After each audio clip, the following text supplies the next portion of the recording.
மதுரை சிம்மக்கல் முதியோர் இல்லத்தில் தீபாவளி பண்டிகையை முன்னிட்டு தவழும் மாற்றுத்திறனாளிகளுக்கு நலத்திட்ட உதவிகள் வழங்கப்பட்டது. இந்நிகழ்விற்கு இல்ல மேலாளர் கிரேசியஸ் தலைமை தாங்கினார். செல்வப்பிரபா ஏஜென்சி நிறுவனர் செந்தில்குமார், முருகேச பாண்டியன் மற்றும் சமூக ஆர்வலர்கள் ஷேக் மஸ்தான் மற்றும் நூருல்லாஹ் ஆகியோர் இணைந்து 30 தவழும் மாற்றுத்திறனாளிகளின் குடும்பத்திற்கு நலத்திட்ட உதவிகள் வழங்கினார்.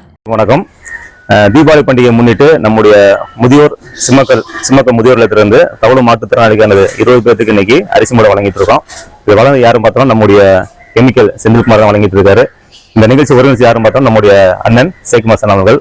இது வருஷம் நம்ம பண்ணிட்டே இருக்கோம். இன்னும் வரக்கூடிய காலங்களில் அதிகமான பொருட்களும் யாருக்குன்னு பயனுள்ள தருமோ அந்த மாற்றுத்திறனாளிகள், அது பார்வையற்றவர்கள் போன்ற அனைத்து வகையான மக்களுக்கும் வழங்கும்படி நாங்க ஏற்பாடு பண்ணிட்டு இருக்கோம். அதுக்கு மக்களும் ஒத்துழைப்பு தரணும்.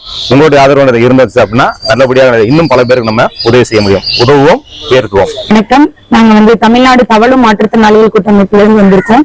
எங்களுக்கு இது 18வது வருட தீபாவளி திருவிழா வர 10ஆம் தேதி 10/10/2025 என்று கொண்டாடுறோம். ஒரு 300 மாற்றுத்திறனாளிகளுக்கு நாங்க நலத்திட்ட உதவியை கொடுக்கிறோம்.